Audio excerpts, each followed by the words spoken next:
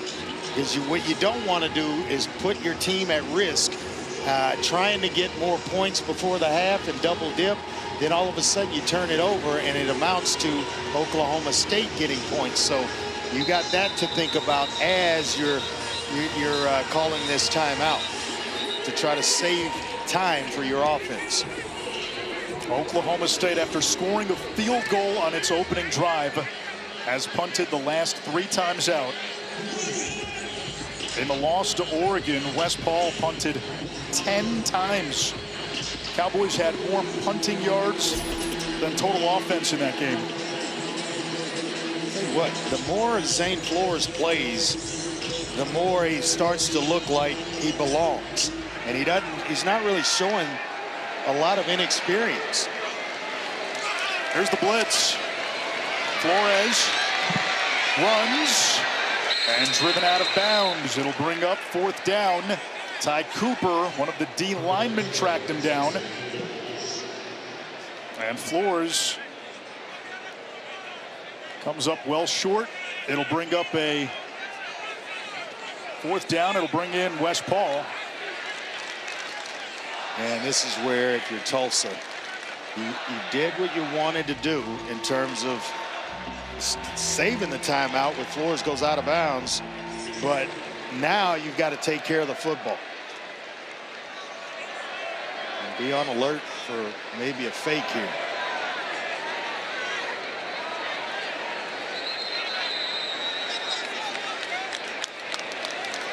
Delay a game. Kicking team. 5-yard penalty. So they want to give West Paul a little more room to run. You know, if I ever decide I'm going to be a coach, I'm going to decline that penalty 10 out of 10 times. Yeah. Because all they want is more room in which to land it inside the 10-yard line, and you just kind of provided that by taking the penalty. Now Paul kicks it away with a little more room. Booker inside his own 10. That's a mistake. He signals for a fair catch. Big mistake. Inside the 5-yard line. Big mistake. And now if you're Oklahoma State, you got 2 timeouts as well if Tulsa plays this conservatively, which with a 16-3 lead, you kind of expect. With a 16-3 lead and getting the ball first out of halftime, after that failed opportunity or mishap or whatever it is you want to call it, catching it inside your 10-yard line, now I'm putting the ball in the belly of Richardson trying to get the clock down and get to halftime. If I get it at the 20-yard line, I'm looking for a drive starter and I'm going tempo. Full throw. That's Foley, stiff arm, and then gets knocked to the ground by Robertson. Boy, Cale Smith had an opportunity to tackle Foley for right at the line of scrimmage or maybe even for a loss, and instead they give up 7 yards because of a missed tackle. And that's been the theme defensively all night for Oklahoma State. That's behind the line of scrimmage. Got to make that tackle if you're number 10, Cale Smith. If Cale Smith makes that tackle near the line of scrimmage, Oklahoma State probably is calling a timeout. Yes. You want to hopefully get Tulsa in a position to punt. Now it looks like Tulsa will just take this to halftime. That's going to bring up 3rd down. And now do we get a timeout? We do from Oklahoma State. Timeout. 24 seconds to go, but it's 3rd and 1. That's their second. It'll be 30 seconds. Please reset the game clock to 20. The last time Tulsa beat Oklahoma State, you have to go back to 1998. The last win by Tulsa in Stillwater against Oklahoma State, 1951. It was 1 month after Bobby Thompson won the pennant for the New York Giants against the Brooklyn Dodgers. The Giants win the pennant. The Giants win the pennant. Famous Russ Hodges call. I think I could still dunk a basketball in '98.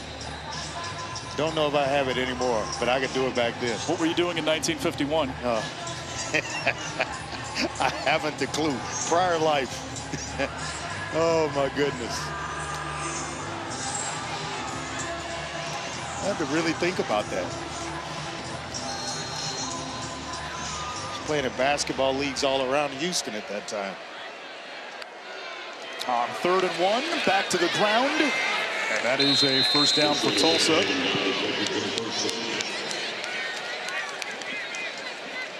We'll see if the Golden Hurricane call another play. They are walking to in the locker room. Oklahoma State has a timeout, so does Tulsa.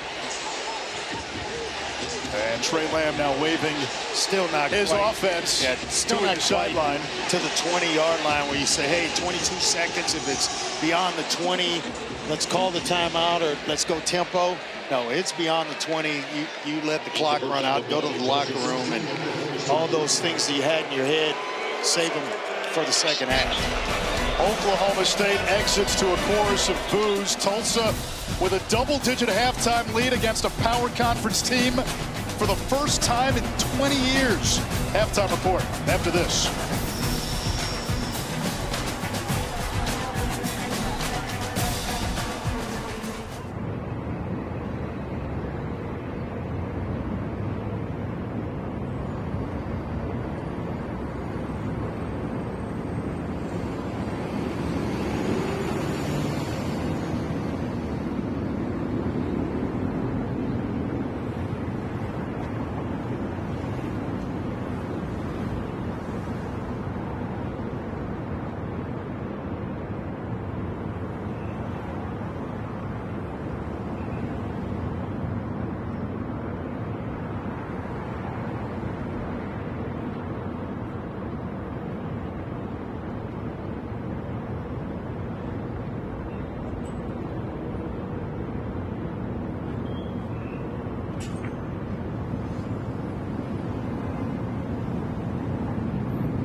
What offsets that is time of possession.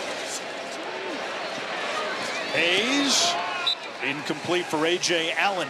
I think A.J. Allen thought he was getting the football there and really wasn't prepared to receive it. He had a crosser underneath. I thought he could have gone to. That was a tight window to try to squeeze one into Allen. But they have lived in Oklahoma State territory in this one. 50% on third down, 6 of 12 for the night for Tulsa. Not to mention 3 for 3 on fourth. Here comes the blitz. Incomplete for Booker, and it's 4th down. This will be about a 47-yard field goal. How about this youngster? He didn't flinch. He saw the blitz guy coming right in his face. He stood in there, tried to put one up where his receiver, Zion Booker, could run under it. Just miscommunication with Booker, but he didn't flinch. He stood right in against the blitz and delivered the football. Seth Morgan tonight, 3 for 3. He's hit from 27, 38, and 47. Another one from 47. And it's his 4th field goal of the night. Tulsa extends to a 19-3 lead.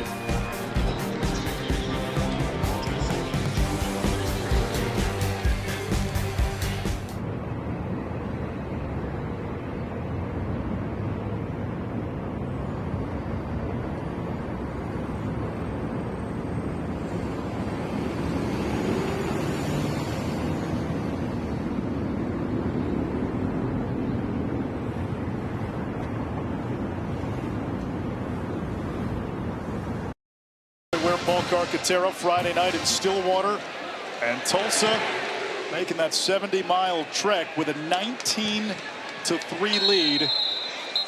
Big possession here, Paul, for Oklahoma State to begin the third.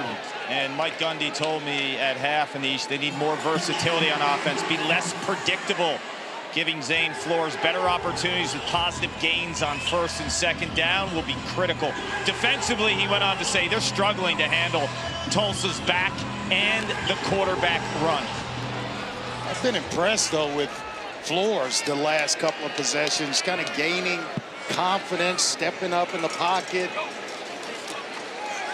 Flores off the play fake, moves the pocket, completes to Terrell Davis. We have not called his name since very early in the game. 2nd catch and 2nd down. And again, Hoss Haney went into the season, the TCU transfer, dynamic speed as the starting quarterback. First 2 drives of the year, albeit against UT Martin, touchdowns. You're feeling good about this new look, reconfigured offense. Haney breaks his foot, and Flores just hasn't had a lot of game reps at this level. Been trial by fire. That was dangerous and almost picked by Lento Smith. And Mike Gundy, Andre told us, you play the position. He said there's no fast forward button when it comes to QB development. There were, but there's not. And you just kind of have to go through the growing pains of a young quarterback. And you hope that, you know, he has studied and gotten himself up to speed like he's a starter all this time. They're bringing some heat right here on Zane Flores. Get all the bodies around the line of scrimmage here. They are coming. 5-man rush. Flores flushed. Able to pick it up with his feet. He's made a couple of plays tonight with his legs. When they go man-to-man, there's going to be a lot of different ways and avenues for him to maneuver, and he's finding them. You know, and all of a sudden, Coney is chasing from behind after running his blitz to the outside or around the right tackle. That gave Flores an opportunity to pull it down and make a big play with his legs. He's got 38 yards rushing. Handoff goes to Rodney Fields, and he's got a 1st down, a gain of 11. Oklahoma State into plus territory, and Zach Williams, one of the starting safeties for Tulsa, down. And he had a good play on a pass breakup earlier in the first half. Good player on the back end. He's just a sophomore, so he's got a lot of football to play at Tulsa. Media timeout. We'll step aside. 5 minutes gone by in the third.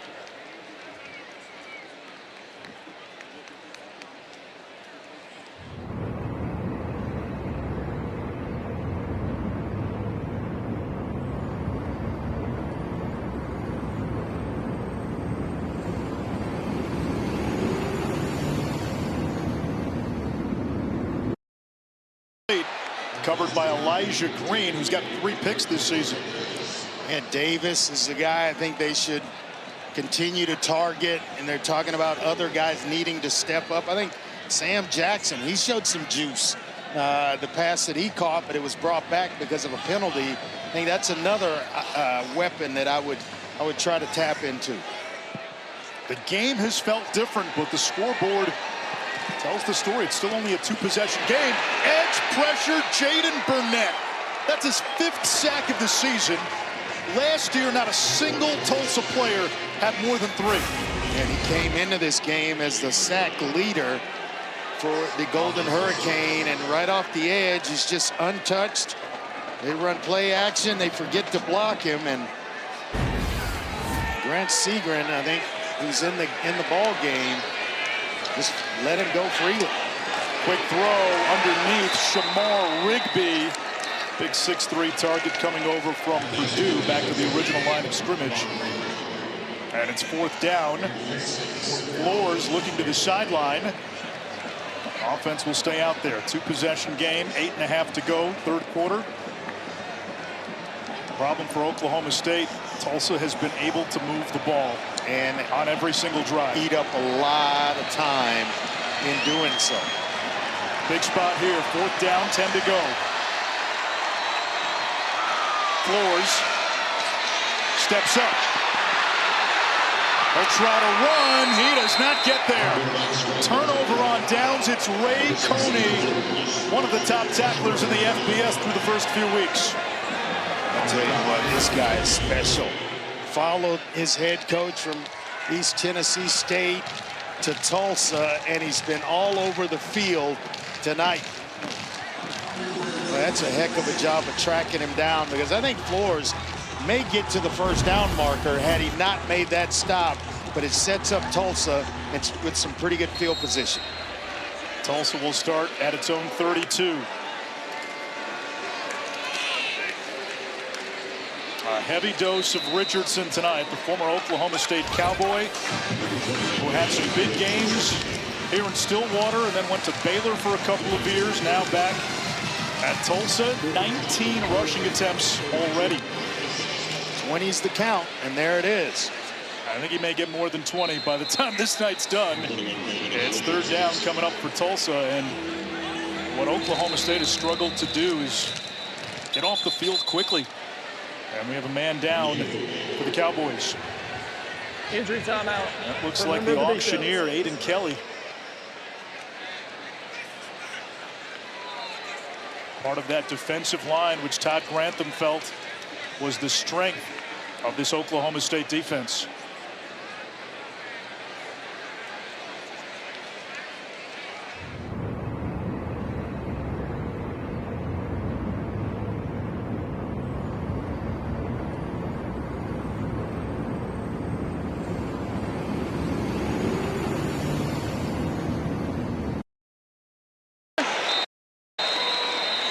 And about a half-yard more. He got us off balance.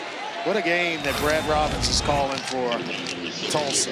Got everybody thinking left of the formation, and they bring Emmers underneath back to the right side of the formation. Only thing differently I would have done there, maybe a little shovel pass, get the quarterback some extra. Have the stats. He has called one heck of a football game. We got one-on-one coverage up top.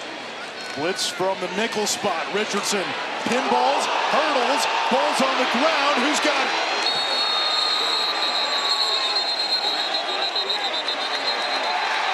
Oklahoma State football.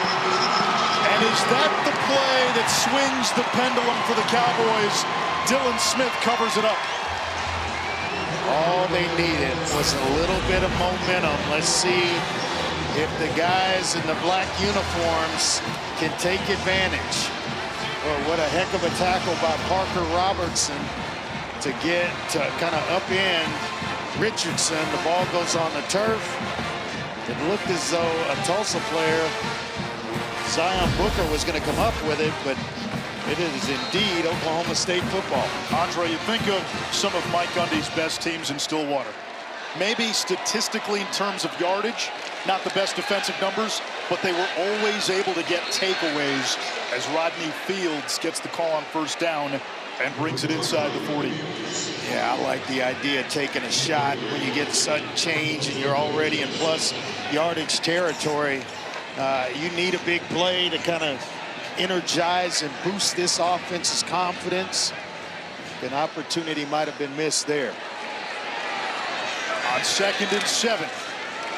Right back to Fields. 2 yards shy of the marker. Coney, another tackle. Ray Coney came into the game averaging 12 tackles per game. Only Isaiah Chisholm of UCLA with a higher tackle per game average. Quick throw to the outside, and that's a first down. Cam Abshire, 1,000-yard receiver in the D2 ranks last year, but a flag.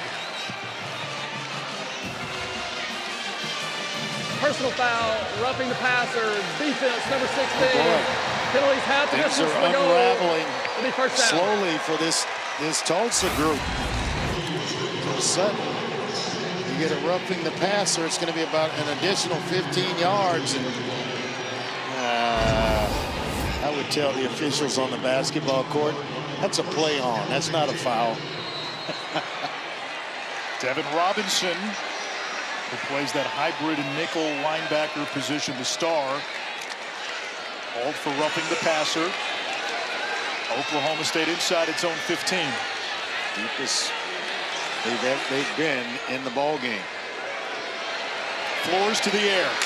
Out of the backfield, this is Freddie Brock IV for a yard. Freddie Brock got the start in the Oregon game 2 weeks ago. He's played at Maine as well as Georgia State, went for over 1,100 yards at both places. It's an offense that's still waiting for guys to seize certain roles. Who's the number 1 receiver? Who's the lead back? Here's Brock. Tumbles inside the 10 to about the 8. 3rd down. Andre, 4-down territory? I think so, definitely. When you're down 19-3, you're looking for any kind of momentum.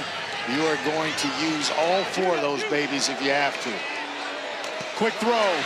That's caught. It's Rigby. And he's going to be pulled down about a yard shy of the line to gain.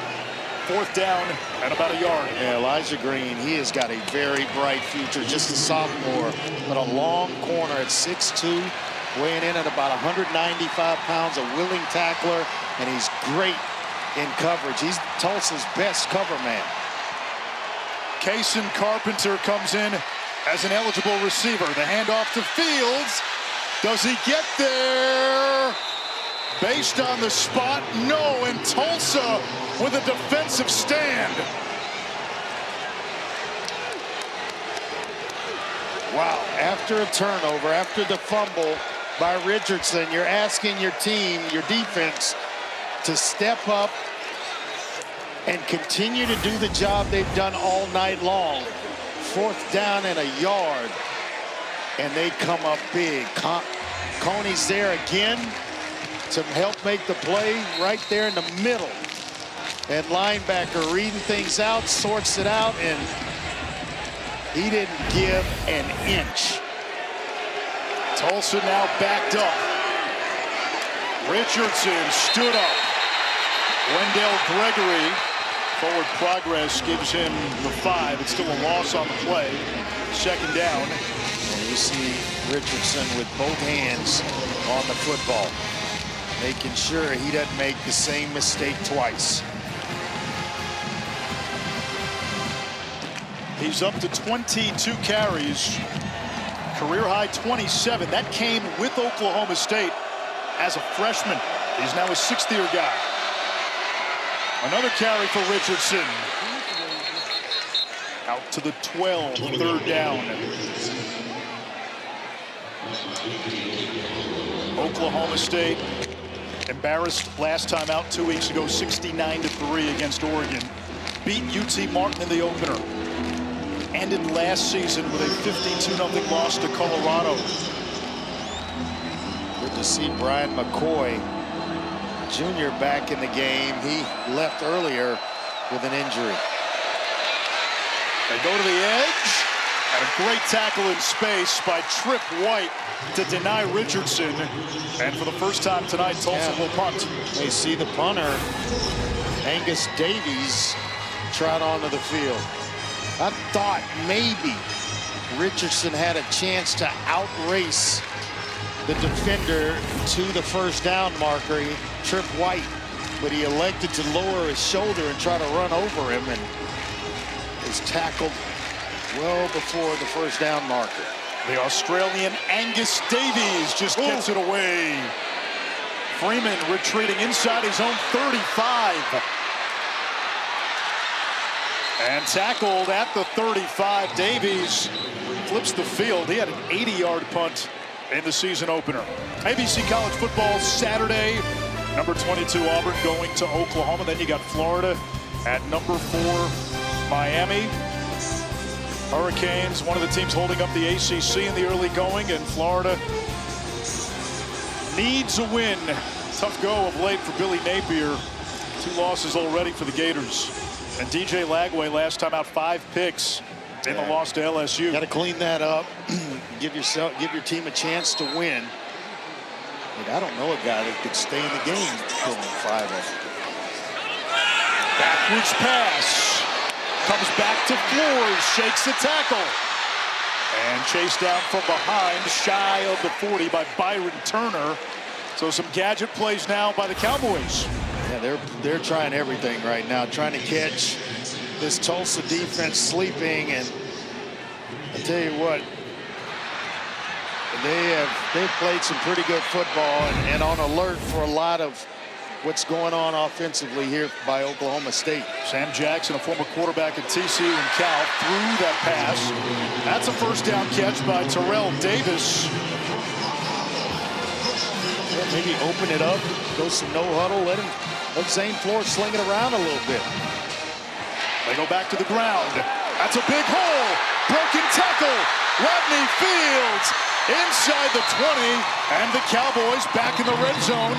Lento Smith making the tackle.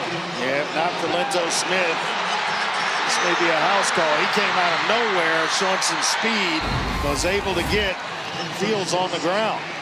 A career-high 95 rushing yards for Fields. Cowboys keep it on the ground.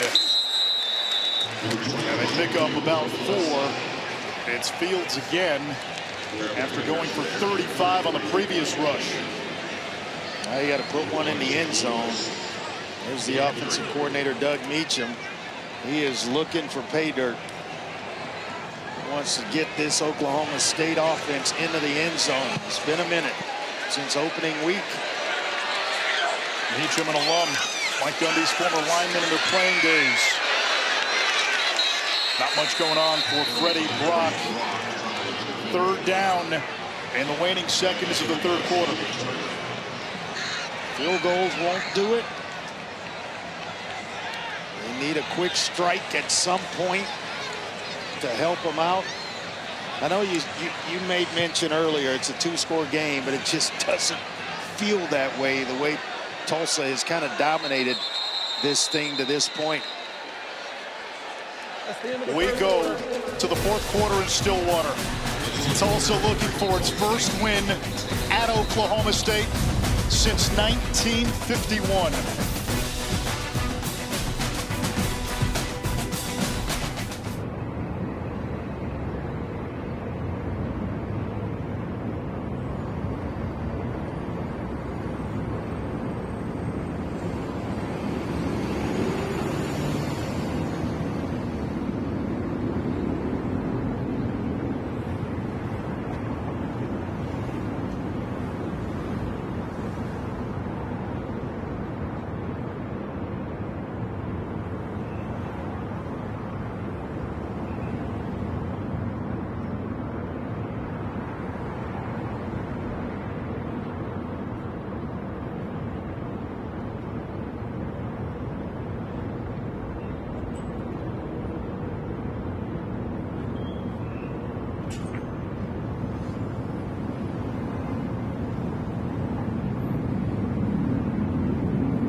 of the first down marker, Anish. It is crystal clear with that last look. Let's bring in Matt Austin. Yeah, Anish, I think Andre. Yeah, I think Andre nailed it. His knee was definitely down. Looked like about the 6-yard line. So the ball will be placed maybe a little bit inside of that. But they're definitely going to bring this one back, and it's going to be 4th down. We talked about it at the beginning of the broadcast. A lot of noise locally and nationally surrounding Mike Gundy's future. Yeah. Big 4th down for the game, for the program, and the head coach. I think so, and that's a long 2 yards if indeed it is overturned. We saw him come up short on 4th and 1. After review, Last time the runner was down by a rule at the 5.5-yard line. It'll be 4th down. Now, the replay evidence was obvious and clear. So 4th down again for Oklahoma State. They have been stopped on 4th down the last 2 times with the ball.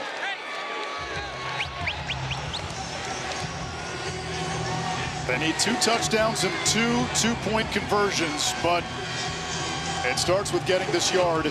Rodney Fields at 99 yards rushing is the running back. Where do you go here, Andre? I may just go quarterback sneak and go mano a mano, but oh, my favorite formation, not.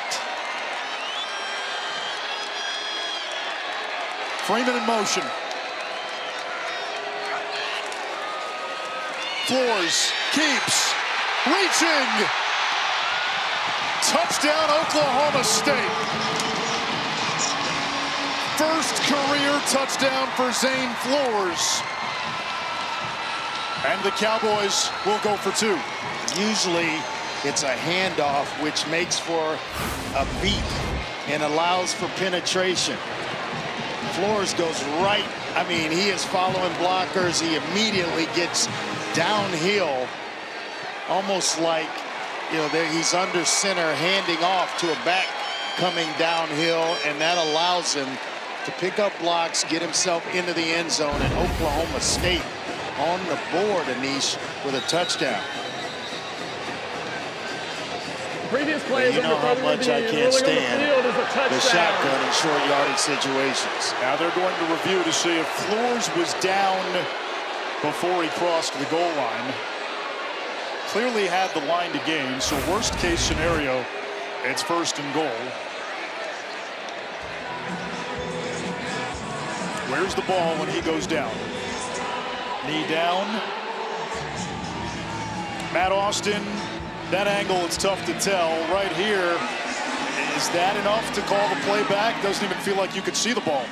Well, the replay official has the ability to merge those 2 pictures together. So if he can get this view where the knee is, then show the one from the end zone where the ball is at that time, that would certainly help.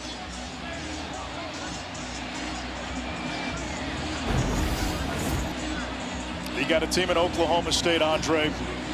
The breaks have been hard to come by, and Trey Lamb, the Tulsa head coach, told us if Tulsa makes this a 4-quarter game, he said now all of a sudden doubt starts creeping in. You know the Cowboys are dealing with a lot of noise. You know they're up against it, coming off a bad loss to Oregon. We try to match it up. Matt, enough there to swing the call? Right there. Where's the ball? I really don't think so. I don't see clear and obvious evidence there. I think he's short, but that doesn't count. You got to be able to see the knee and the ball in relationship to the goal line.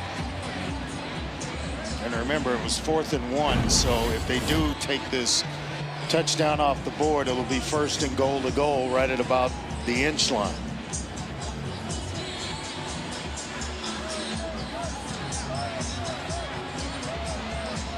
Mike Gundy's team importing 62 new players. That's a lot. Plus a entirely new coaching staff. After review, the ruling on the field is upheld. Touchdown. This crowd, which has been waiting to cheer all night, finally has something to get excited about. Pockets of Boone Pickens Stadium have cleared out. 19-9, and now a 2-point conversion to make it an 8-point game. What is your best 2-point play? Doug Meacham has got to pull that one out right now. They bring in Trent Howland, a 250-pound running back.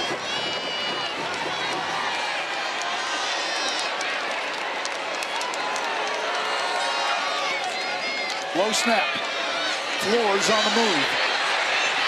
Throws it, picked off in the end zone.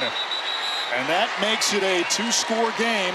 Still plenty of time left. 14-14 to go in the fourth quarter. We had a lot of mayhem on Friday night a year ago. We might be in store for more here in Stillwater tonight.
There it is with a jump cut.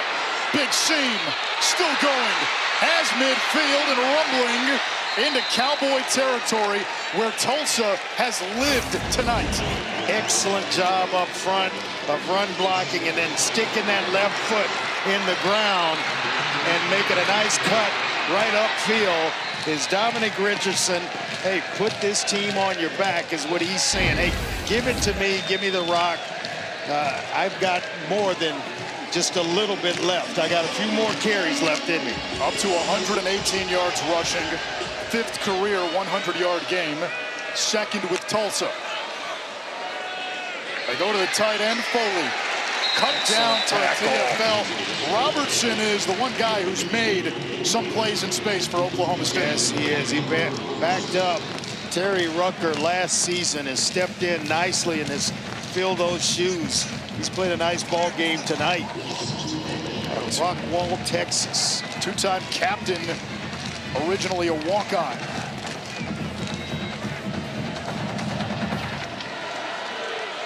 Empty set on 2nd and long.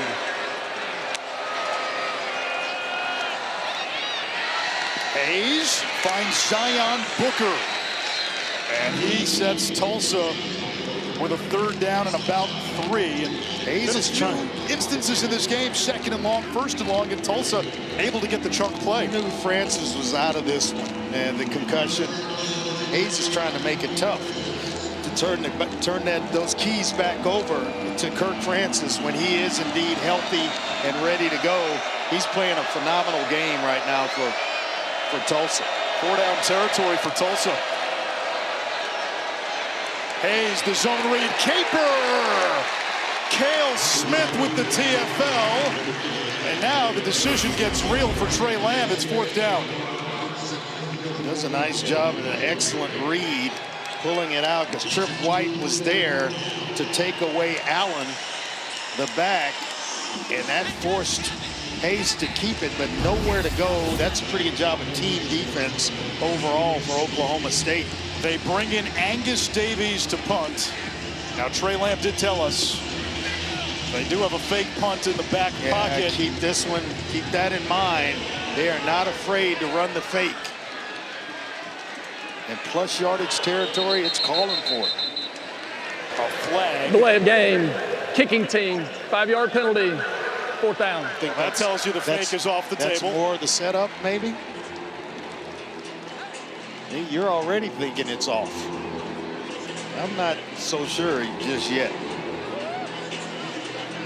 You take it, you get Oklahoma State retreating to go block for the return. But are you giving them any momentum right now with a 10-point lead? Certainly would be. I'd go ahead and punt it with just the fact that he told us it's in the game plan. Smart play. Let's see where they mark this one. At the 9-yard line. Oklahoma State still in this one, down 10 and with the ball.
Be the bell cow, the lead back in this offense, and really the focal point of this offense. He has really stepped up and answered the bell for this team, this offense. They're going to need more of it as we get closer to 9 minutes, but at some point they need a splash play in this drive. Over the middle on the slant, broken tackle. And all the way to midfield, Terrell Davis, a gain of 17. Which is super soft coverage in the zone by Tulsa. And early in the game, that was not there. Here comes Freddie Brock, the fourth. Rumbles inside the 45. Starting to see this, the entire offense play with a little more confidence. The offensive linemen poking their chest out a little bit. The backs running a little harder because there's a little bit more daylight in which to run to. And then Flores, he's playing better in the second half. Flores moving the pocket. Tony with the pressure, flag down. There's a hole coming. Certainly think of Schick, Bob Schick, the left guard, just grabbed a handful of jersey. Holding offense, number 76. 10-yard penalty, replay second down. I mean, just a handful of jersey. Got beaten early off the snap. And you'll see right there, just the left hand on the jersey, working against Byron Turner Jr. And that makes it tough. All that progress you make, and then you go 10 yards backwards. Only the third penalty on Oklahoma State, all on offense. Four-man rush, a check down to Brock. Broke the first tackle, and he's tackled at the 45, still lost a yard. It's going to bring up a third down and 15. 8:20 to go. They're in the fourth quarter, down by 2. Man, there's just what we haven't seen from Oklahoma State on defense. Just team tackling. William Alexander gets there first. Joe Yelly finishes things up. Flores steps up. Downfield, incomplete.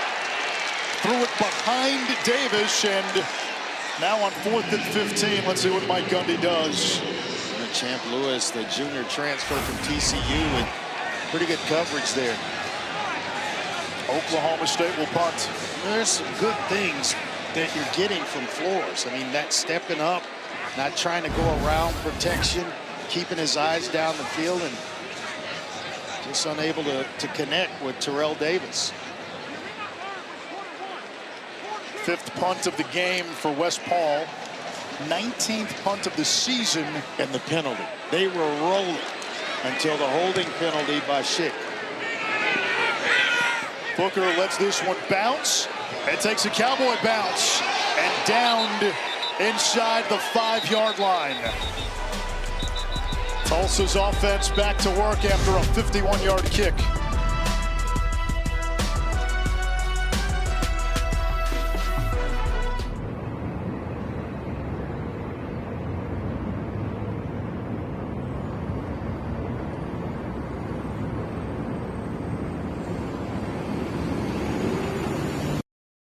Better defensively in the second half. Is it as simple as they haven't missed as many tackles?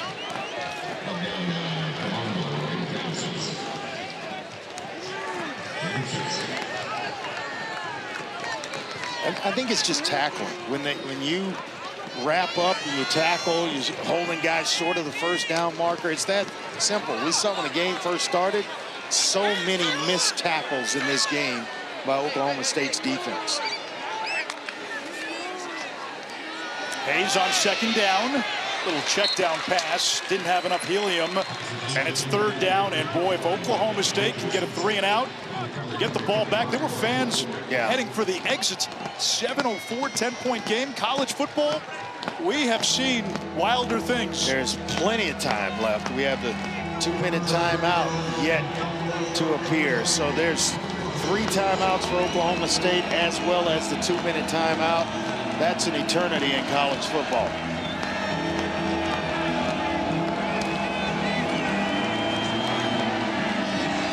See what Baylor Hayes is able to dial up here on 3rd and 4. Hayes throws incomplete. Threw it behind his target. And it's 4th down, a 3 and out for Tulsa. The thing about it is, we just talked about how do they get back in it. Well, incompletions and stopping the clock will get you back into the ball game as well, save you a lot of time. And it's almost best there to just run the football. I know you're trying to pick up the first down, but you want something high percentage rather than a what we refer to as a fade stop. Davies with the punt. It takes a Cowboy bounce. Oklahoma State with excellent starting field position. So after Tulsa scored on 4 of its first 5 drives in the opening half, they've now punted 3 straight times. Zane Flores, with his team down by 10 at the controls, 6:49 remaining. This was a young man who at one point was elevated to QB2 last year.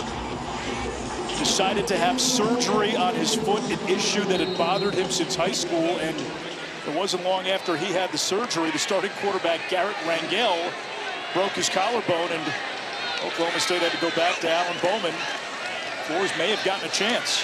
On the quick slant, he's got Fitzpatrick across midfield. His offense has just had more juice since halftime as well. Yeah, it does. I've loved it in the locker room at halftime for Mike Gundy's halftime speech. On second down, Flores over the middle. Fitzpatrick holds it in. A clean catch. He may have still been running. Still a first down for the Cowboys. Southfield, Michigan. Very familiar with that area. Using tempo. Shot play. Incomplete. J.D. Drew in coverage. Gotta keep the ball inbounds. I'd love the call after a couple of completions, especially doing it on first down. Now they may come back here and hand it off to Rodney Fields Jr. in the run game to try to get him to third and a manageable situation here. Especially if they can spread Tulsa out and get 5 in the box.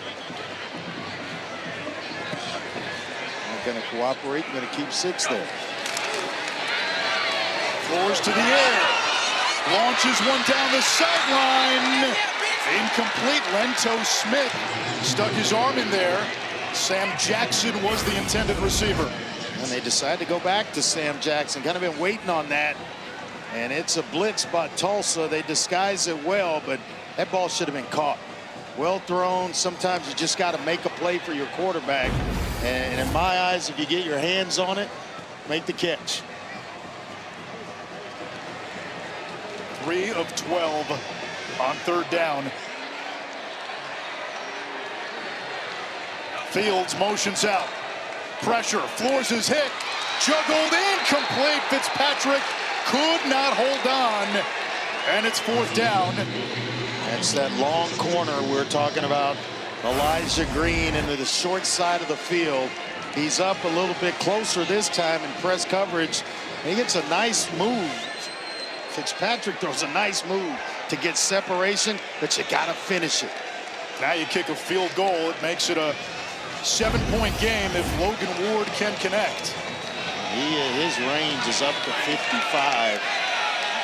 Should not be a problem for Logan Ward. Just inside 50, a 49-yarder.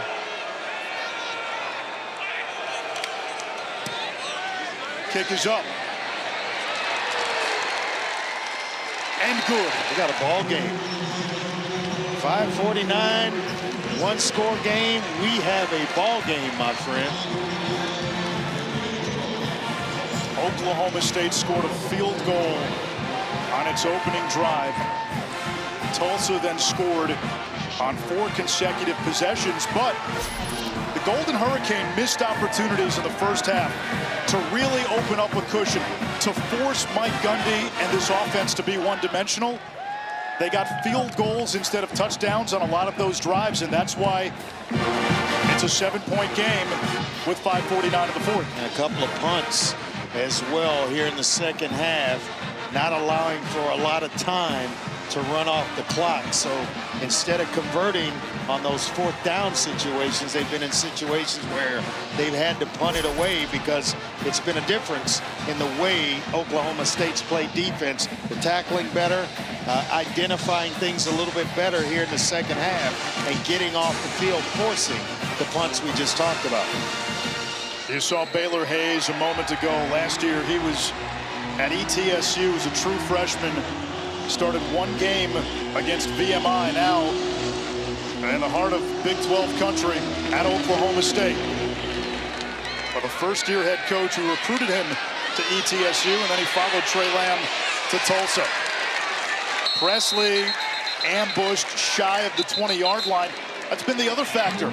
Starting field position for Tulsa the last few times out. Yep. They've been backed up. It had to go the length of the field, but Richardson has provided some breathing room when they have been backed up at times. And so I'm thinking they lean on him. They're going to take it away, take it out of the hands of Baylor Hayes a little bit, and rely on the senior Richardson, the running back. What's that count? Where is he now in the count in terms of touches? 25 carries, 27 total touches.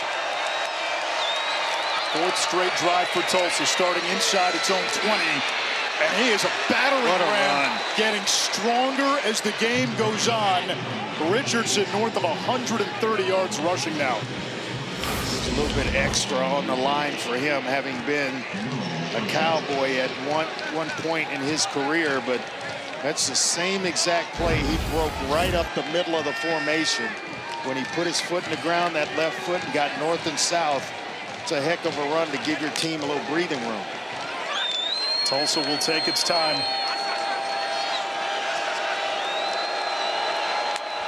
The tight end Foley in motion. They keep it on the ground and out to about the 31-yard line. Go back to the huddle if you're Richardson. You tell Foley, hey, either block somebody or get out of the way, but don't spectate.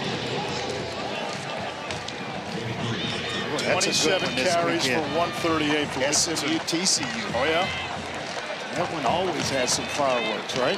Iron Skillet, rivalry game. Game there is directly connected to recruits in the Dallas-Fort Worth area. And especially now that SMU flies under a power conference banner. Hayes has some room to run if he gets the edge. He does. Kelly couldn't catch up to him, and Hayes slides down inbounds shy of midfield. We saw Aiden Kelly limp off the field earlier, just couldn't get far enough to close in on Baylor Hayes. Hard play with a lead. You're going to stay in bounds. And the auctioneer, Aiden Kelly, could not catch him. Shorts and all. At what point, if you're Oklahoma State, do you start thinking about using timeouts? Well, I think it's fastly approaching. You get to about 3 minutes and a new set of downs, I think you start to utilize them. Then you want to save them for the offense with it being a one-score game, but you may be forced to take them if... What about now? You stopped him for 3 yards on first down. I like the timeout here. Timeout. Oklahoma State, please reset the game clock to 3 minutes and 30 seconds. That's their first timeout of the second half. Man's coached a lot of football and a lot of successful games. He knows exactly, he's been in this position before, and knows exactly what buttons to push and when to push. He told us that. He did not shy away from the questions we asked him earlier this week about the noise and the speculation about his future. He said, listen, I'm still a football coach. I can do this job at a high level. He believes in himself. He made some changes in the offseason. He felt Oklahoma State had to reconfigure and recalibrate its approach. Made the headlines last week when he talked about the disparity in money between Oregon and Oklahoma State. Yes, they were slow to NIL and the transfer portal, but we've seen Mike Gundy do this before. 21 seasons at the helm in Stillwater. It's almost unheard of. Second down and 8. Handoff to Presley, another former Cowboy. Now it's 3rd and 2, and if you're Tulsa, they told us they didn't come here to be close. They came here to win. I got to imagine they're in a 4th and 1, 4th and 2, and they think it's a play to win the game. They're going to go for it if it gets there. I agree with you. When it was a 2-score game, when it's now the way it is and it's set up, I think they punt. If they come up short here on 3rd down, he's going to punt the football. You think so? That gives Oklahoma State a short field, and all they need is a touchdown to tie it and take this baby to overtime.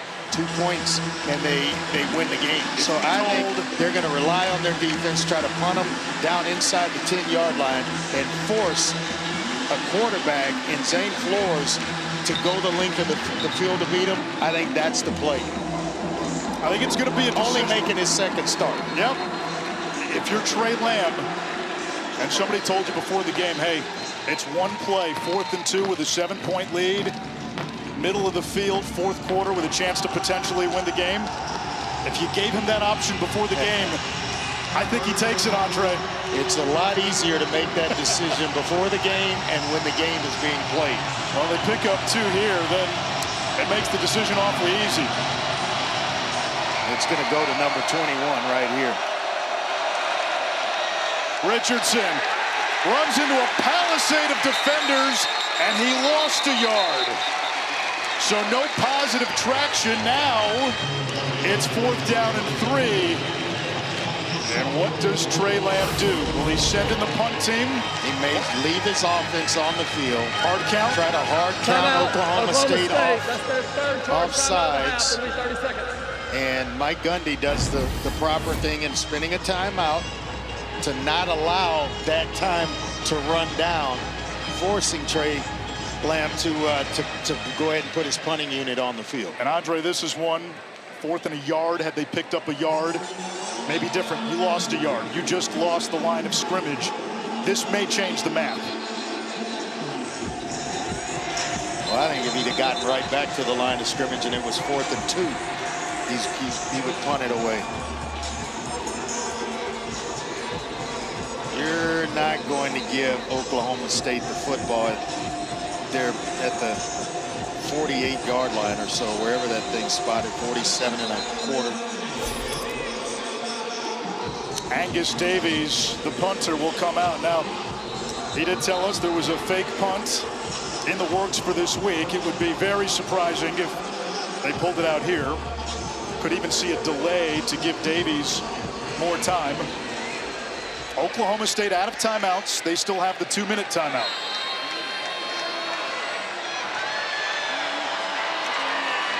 There's the punt. Fair catch called for, made by Freeman near the 10-yard line.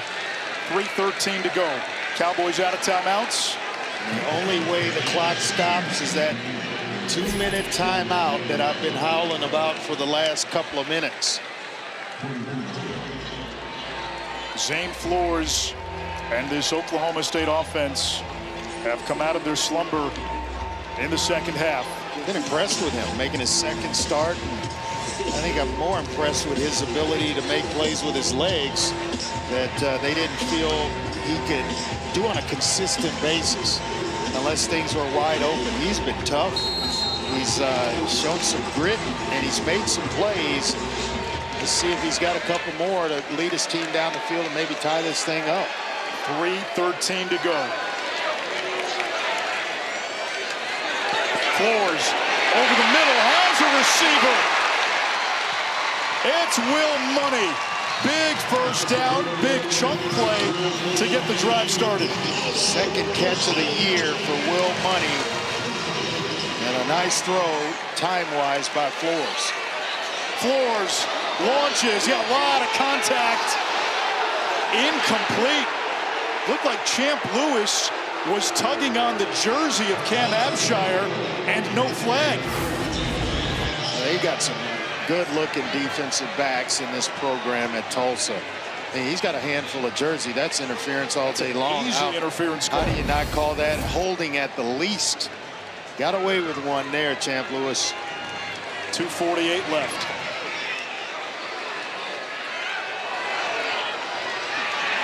Flores on the move. He'll take off. Escapes out of bounds. And that's the kind of mobility. You don't have to have 4.3 speed and be able to shake guys. It's just you got to be a competent runner and run when it presents itself. There, nice job by Flores. Everything's covered up. They give you an avenue to run, and he makes a play, gets out of bounds to stop the clock. On third down, incomplete for the Stillwater native, Josh Ford. 4th and 5. That's a play that Josh Ford has got to make for his quarterback. Ball's there. It's tight coverage by Zach Williams, who's played a heck of a game in his own right. But you got to make that catch if you're Josh Ford.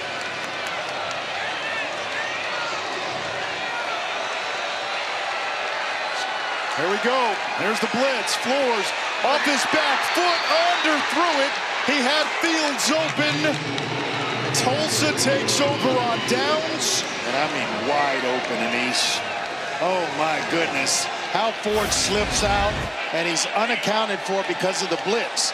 You got the guy's coming. The linebacker gets picked off, and he is wide open. Hudson Ball had the responsibility of peeling off and taking Rodney Fields. It's the bad throw there by Flores and a bad time to have one. And you can only imagine what's going through Mike Gundy's head. 2:16 left. There's still the 2-minute timeout. This play will get us there. Richardson, the bell cow. That will take us down to the 2-minute timeout. No more timeouts for Oklahoma State. Tulsa on the verge of its first win against the Cowboys since 1998, and their first win in Stillwater since '51. Well, the noise might be growing around Mike Gundy.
A first down ends this.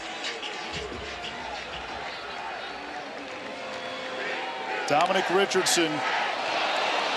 Dangerous snap. And Hayes wrestled down at the line of scrimmage. Smart play by Hayes. Hey, third down. You get a bad snap and it's high. You go the timing is gone. So you get what you can get, protect the football, and get down. I am betting everything in my pocket right now, which isn't much, that was a handoff meant for Richardson. And when the timing is thrown off and you've saved the day by reeling in a high snap, now you just get what you can get and protect the football. Lamb right next to the official. Looks like he's watching the clock to use a timeout. And he does with 1 second on the play clock. Timeout. 1:17 Tulsa, left. that's their first. It'll be 30 seconds. WrestlePalooza, our first WWE premium live event. And it's happening Saturday. John Cena, Brock Lesnar in the main event. Unlock your access and stream it exclusively. Who you got? On the ESPN app with the ESPN Unlimited plan. I'm going to go with Brock. Same here. Same. Lesnar may pull the upset, but I'm going. His daughter, Brock Lesnar, isn't she an accomplished, I think, discus thrower? Track and field star somewhere? You two know nothing about wrestling. I'm going with Cena. Well, you're right on that one. Yeah, he's just joining the party. That makes it unanimous. We're all going Cena. Might be shot put. Well, here we go. 3rd down and 6. Oklahoma State still hanging on by a thread. They need a stop and then a miracle. A handoff to Richardson. He won't get to the line to gain, but no timeouts for the Cowboys, and they can let this run down to about 30 seconds. Down.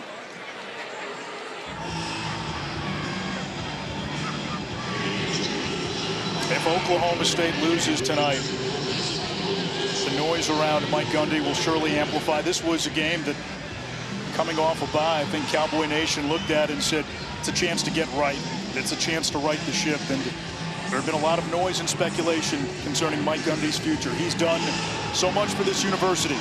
But 2-1 feels a whole lot better than 1-2 and you know, conference play. Tulsa.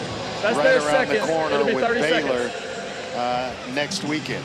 And it's the optics too, right? Tulsa, a program that's on its 3rd head coach in 4 years. First-year head coach, coming off 3 straight losing seasons.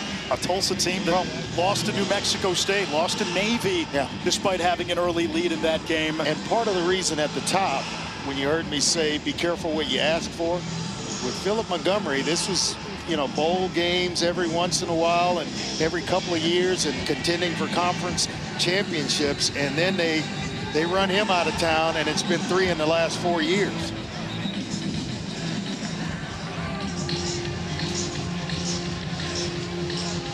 Well, that's going to be the conversation piece nationally, certainly locally. In the aftermath of this game, should Oklahoma State fall to 1-2.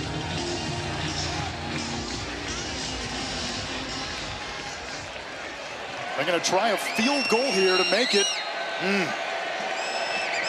22-12 game. This is a 50-yarder for Seth Morgan, who has made 4 tonight.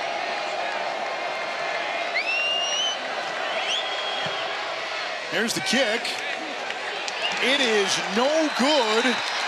Still 26 seconds to go. Now, Oklahoma State doesn't have any timeouts, but that missed field goal gives the Cowboys a much, much shorter field to work with instead of maybe being backed up at the 20-yard line or worse, had you punted. Punt it, let it go. You know, you're basically telling your punter, do not punt it to the return man.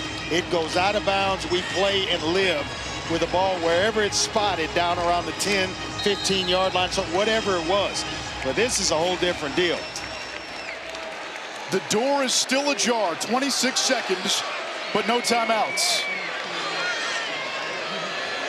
Flores throwing to the sideline. Incomplete. No, it is a catch. They call it a catch. They call it a catch. And out of bounds where it's going to stop the clock. Let's see if he indeed is able to get 1 foot down. Yes, sir. One-handed catch. Does he survive the ground? Ball looked like it came out. That is a reviewable play, but we get the play off, and now we get the whistle. Yeah, we get the buzz down. And prior to the snap, the replay came in to buzz us to check to see if there was a completed catch on the previous play. Let's bring in our rules analyst, Matt Austin. Matt, surviving the ground is a part of this. What do you see? Yes, it is. He definitely has to survive the ground. It did look like the ball. I mean, it was a great catch. He did 1 foot down, had the ball in one hand. If he just could have brought that ball into both hands, I think he would have secured it. But since it was loose like that, it did look like it came loose when he hit the ground. So they're going to overturn that to incomplete pass.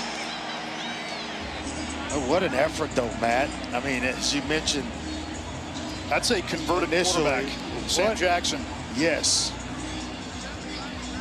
But from that other angle, you see the ball hit the ground, roll around, and then back into his chest. Yeah. Jackson played quarterback at a couple of power conference schools in Cal and TCU. Then Auburn last year moved him to wide receiver. What a catch. Now, what an effort, though. Can't call it a catch, but what an effort.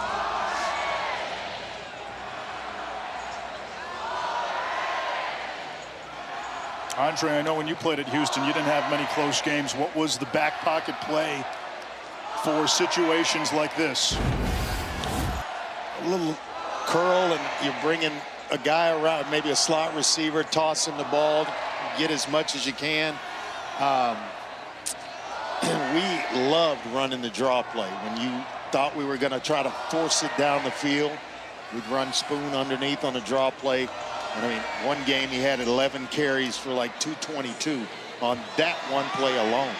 But with no timeouts, it's tough. It's tough. And then you've got a veer to get out of bounds to make sure you've got some time in which to work, unless you got clear path to the end zone. And again, part of the challenge for Oklahoma State this season, team identity, right? The offensive line, they didn't have Markel Samuel, their left tackle, again today.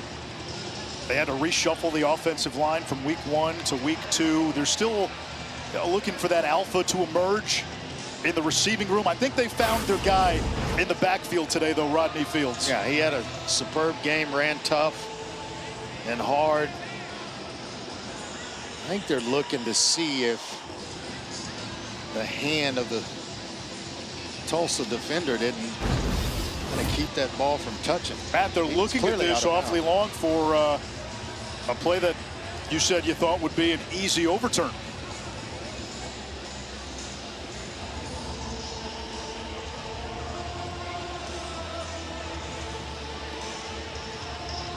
One hand all the way through the process, that's one of the best catches I've ever seen. But unless the replay official can see the ball separate from the hand, clear and obviously, then he's going to have to uphold this call.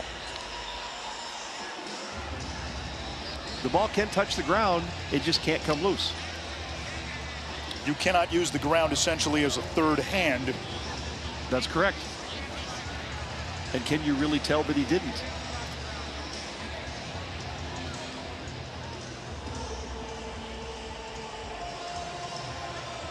In my opinion, if it's this close, they got to have to let it be upheld.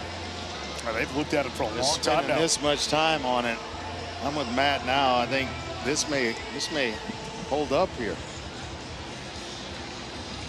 Now, before this season, you had confirmed in stands. Now it's just upheld.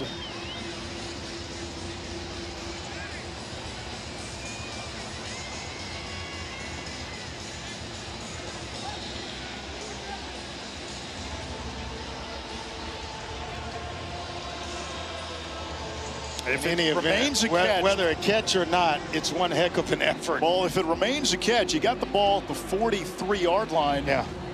With no timeouts, you get a quick out, and you might have a play or two, a Hail Mary chance after that. Oh, depending on what they decide to run, you could essentially get 3 plays running 20 seconds.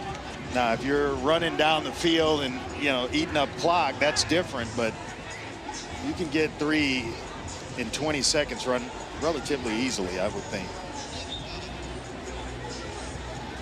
They continue to look at this replay. And the review continues.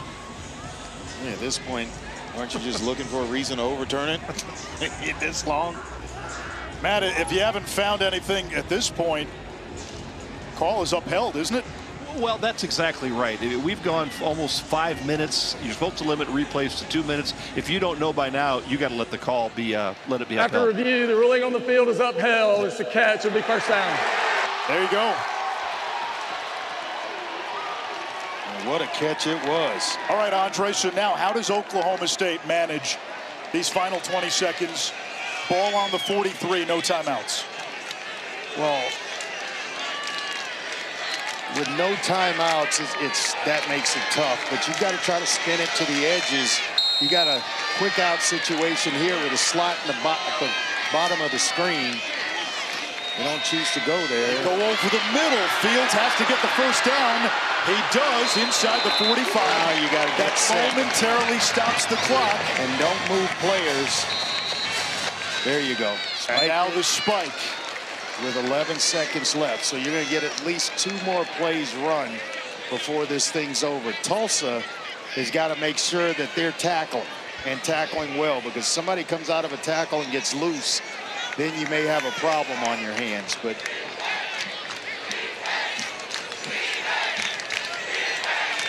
$11 seconds left, second down. You essentially could run the same thing, spike it again, and then it's got to be for a first down. Tulsa rushes 3, they drop 8. A lot of time going off the clock. Floors, heaves toward the end zone. Batted down. And there's still 2 seconds remaining on the clock. 1 more play for Oklahoma State. Yeah, Lento Smith, instead of trying to just knock it down, bat the ball down, he tries to intercept this baby. And it stayed in play a little bit longer than the Tulsa coaches may have wanted it to. He almost put it right in the hands of Terrell Davis. When he tried to intercept it, Davis is coming, but just didn't see the football. So we're going to have at least 1 more Hail Mary attempt here. Tulsa, that's their third. It'll be 30 seconds. Tulsa wants to regroup. They added a second back. 3 seconds. So if it feels like Oklahoma State needed a few Hail Marys after what's happened over the last year and the beginning of this season, this might be a fitting end. They need a Hail Mary. 3 seconds remain in the 4th quarter.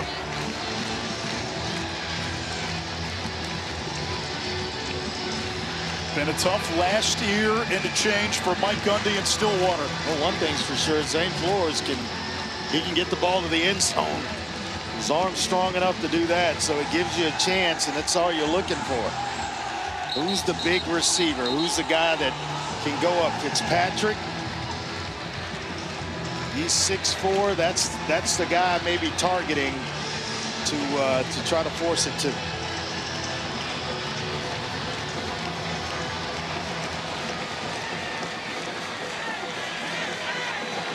Here we go.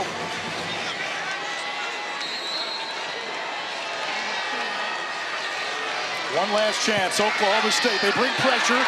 Receiver Fitzpatrick wide open. The lateral. Freeman still going and finally forced out. Tulsa comes to Stillwater and gets its first win in this place since 1951. They snap a 10-game losing streak to Oklahoma State. First win against the Cowboys overall since 1998.